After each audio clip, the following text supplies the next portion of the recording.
Hello Internet!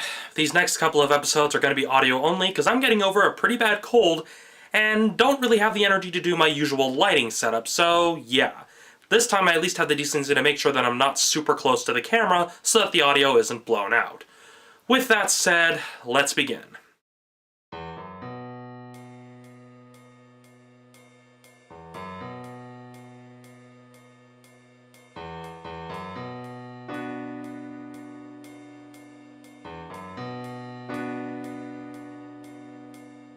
So yeah, George Lucas.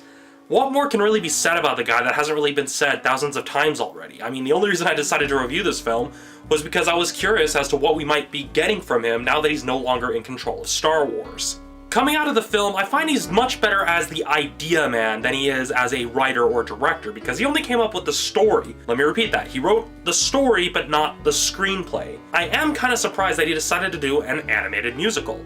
You heard right. Strange Magic is an animated musical, something that the advertisement wasn't really clear about and was almost kind of trying to hide now that I think about it. It's best described as a jukebox musical, and that's kind of where you get films like Moulin Rouge or Romeo and Juliet, where they take popular songs, use them as the musical numbers, and basically just string them together to tell a story, which is where the film's title, Strange Magic, comes from. Now, let me start with what I actually liked about the film. The visuals are pretty imaginative. Although it did take a while for the character designs to grow on me, namely the characters that are supposed to be the good guys, because they were a few shades away from falling into the uncanny valley.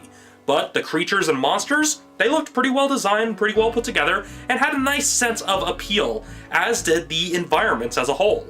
The characters themselves were actually written with a good degree of competence. They were actually fairly fleshed out. I just can't help but feel that there were certain characters that were basically made for the purpose of certain gags and just didn't really add anything to the story. I don't know if it was in a case of executive meddling or if it was people saying, oh, well, we gotta pander to the kids, but really, some of the main characters were pretty well written, but then some of the other side characters just didn't really add anything and probably could have been cut from the film.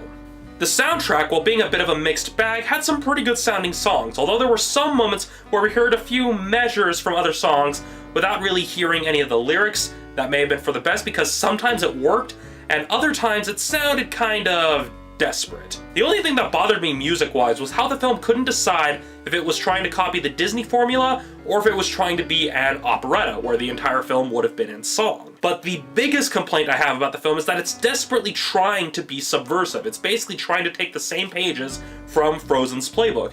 Now, it's not necessarily a bad thing to have a subversive story, and some of the subversive aspects of the film do work and are structured fairly well, but it's painfully obvious where they're getting their ideas from. It leads to a few moments that were worked in to meet some sort of quota that didn't really add to the story.